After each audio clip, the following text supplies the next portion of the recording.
Did you know that simply saying "I'm lonely" after age 70 could silently be shortening your life? It's shocking but true. Researchers from Brigham Young University found that loneliness and social isolation can be as deadly as smoking 15 cigarettes a day. But what's even more alarming is that the very words you use to express your feelings could actually be making your situation worse, not better. What if I told you that by changing just a few simple phrases, you could transform your social connections, boost your mental health, and potentially add years to your life? Let me tell you about Dorothy, a 74-year-old widow from Portland who found herself increasingly isolated after her husband of 48 years passed away. She began telling everyone she was lonely. But something unexpected happened. People started calling less, not more. Her neighbors became awkward around her, and even her children seemed to find reasons to cut phone calls short. The more she expressed her loneliness, the more alone she actually became. Dorothy's health began to decline rapidly. Her blood pressure spiked, she developed insomnia, and her doctor noticed concerning signs of cognitive decline. It wasn't until her physician shared a surprising insight about the language she was using that everything changed. When Dorothy replaced "I'm lonely" with 3 specific phrases I'm about to share with you, her entire life transformed. Within just months, her social circle expanded, her health markers improved, and she rediscovered joy in her daily life. The power of the words we choose is far greater than most people realize. Today, I'm going to reveal the 3 phrases that could completely transform your social life after 70. These aren't complicated techniques or exhausting social strategies. They're simple, practical phrases you can start using immediately to connect more deeply with others and potentially extend your life. Are you ready to discover what they are? Let's dive in. Phrase 1. I'm looking for new connections. Have you ever wondered why saying "I'm lonely" actually makes people pull away from you instead of drawing them closer? The truth is, when you tell someone you're lonely, their brain doesn't register it as a request for connection. It registers it as a complaint, or worse, as a burden they're now expected to fix. Neuroscientists at UCLA have discovered something fascinating about the word lonely. It triggers what they call the helplessness response in listeners. When someone hears you say, "I'm lonely," their brain actually releases stress hormones as they feel inadequate and unable to solve your problem. This makes them feel uncomfortable and paradoxically causes them to withdraw instead of engage.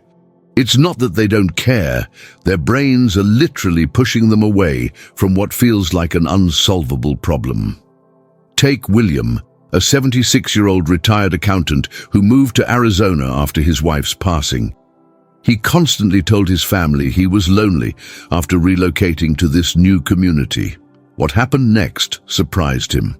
His children started calling less frequently, his neighbors kept conversations brief, and even old friends seemed to find excuses to end their calls quickly. William couldn't understand why everyone was pulling away exactly when he needed them most. Then something changed. A social worker at his community center suggested he change his language. Instead of saying, "I'm lonely," William began telling people, "I'm looking for new connections in the area." The results were immediate and dramatic. His neighbors started mentioning community events. His children began suggesting activities he might enjoy. And one friend even connected him with their cousin who lived nearby.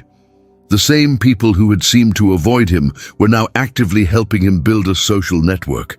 Nothing about William's situation had changed, only the words he used to describe it. Here's what you need to do right now. The next time you feel the urge to say, "I'm lonely," stop yourself and replace it with, "I'm looking for new connections."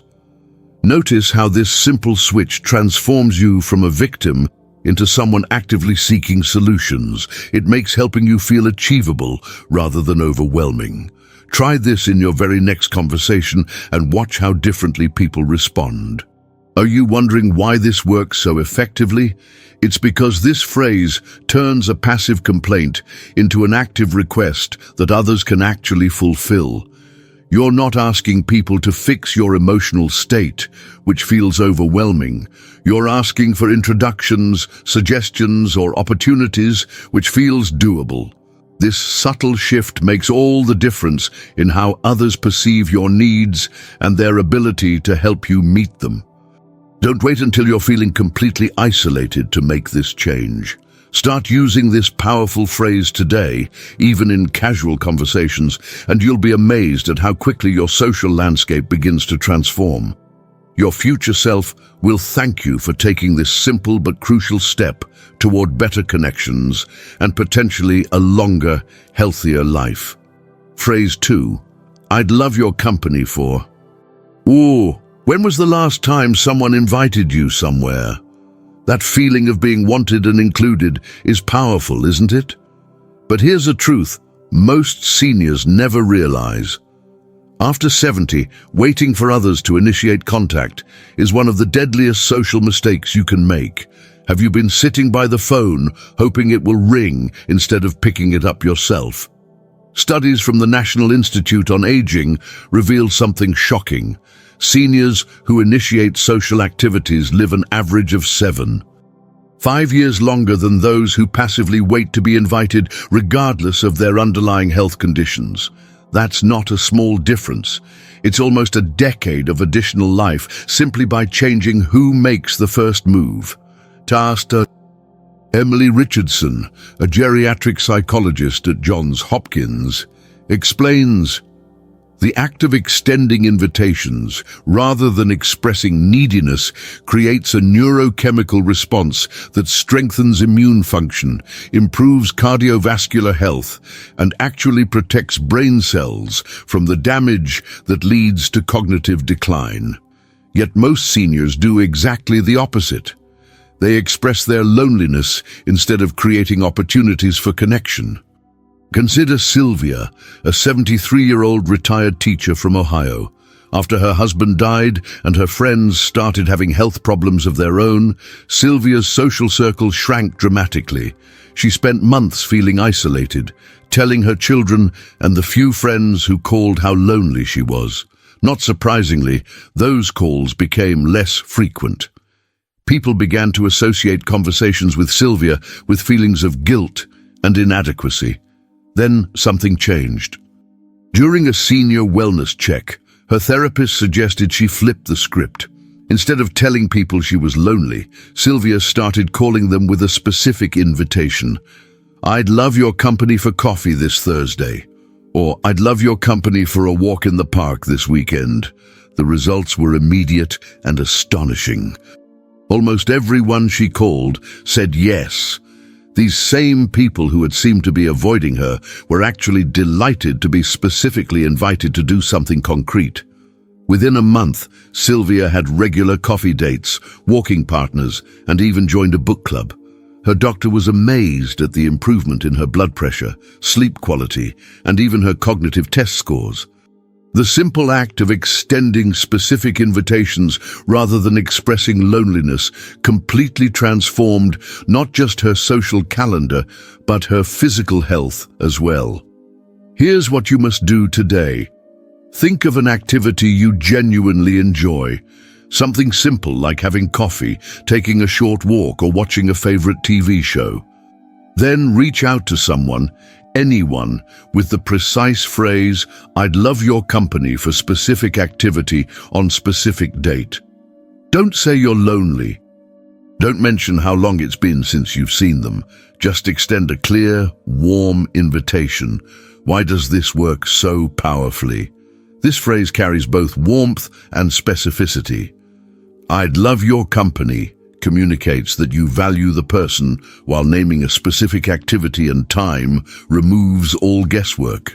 People aren't left wondering what they're agreeing to or how long it will take. The clarity and warmth of this invitation makes it easy for others to say yes.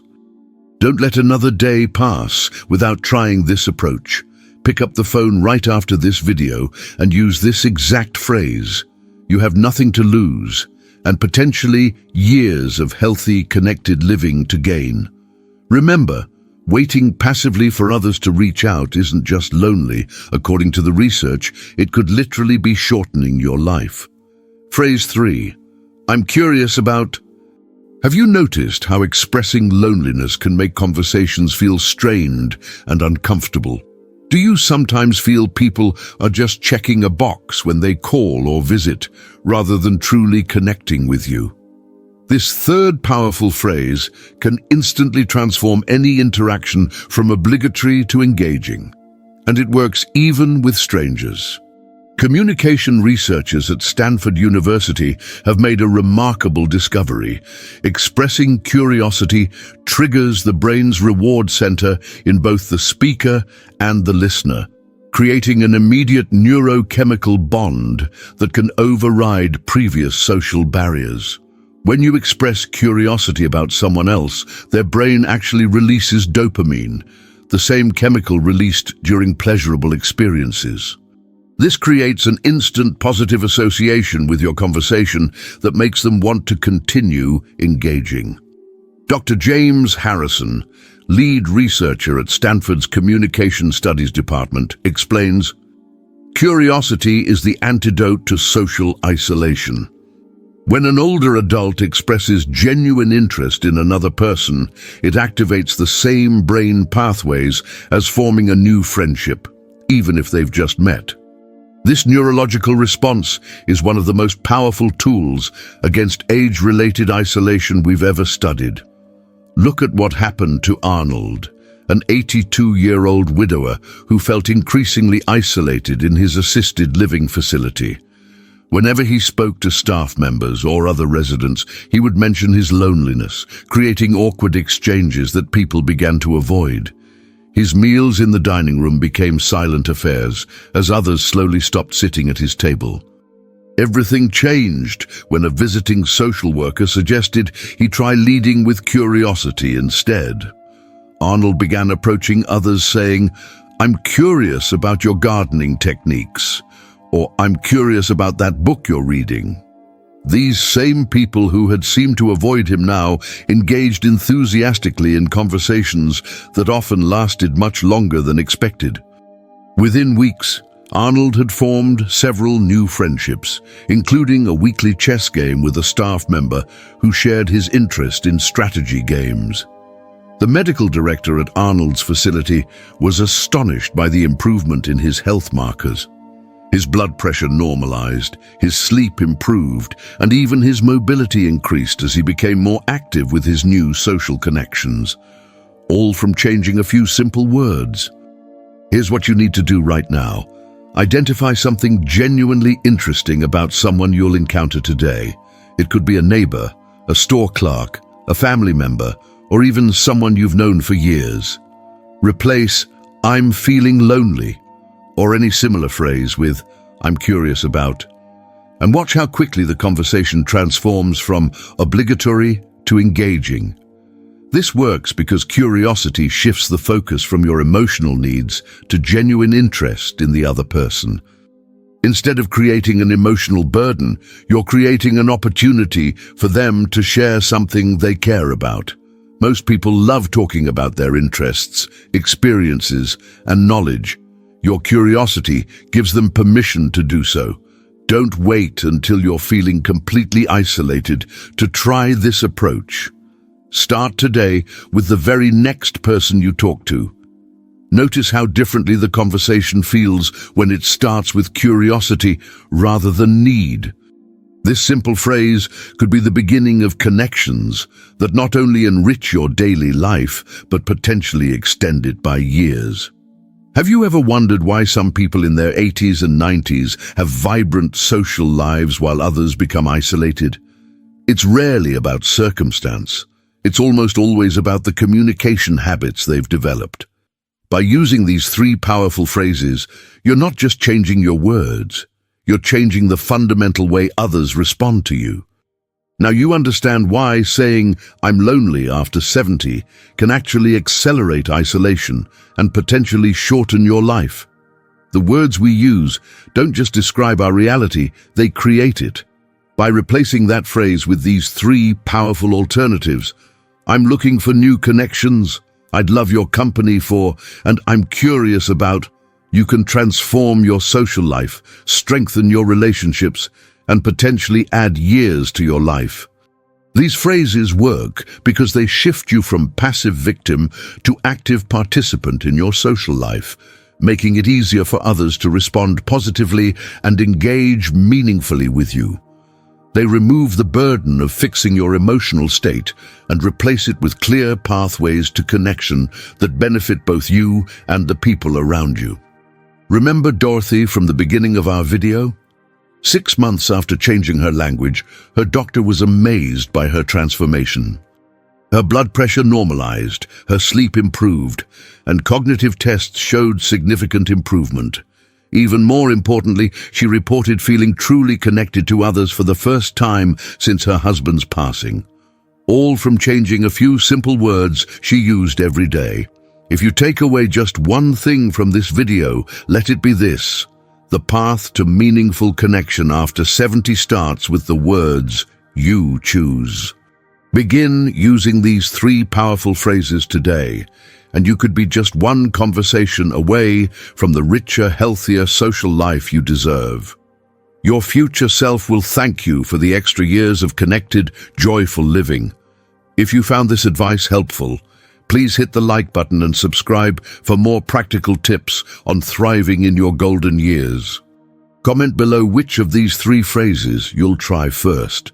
I'd love to hear about your experiences. Share this video with someone you care about who might be feeling isolated. It could make all the difference in their life.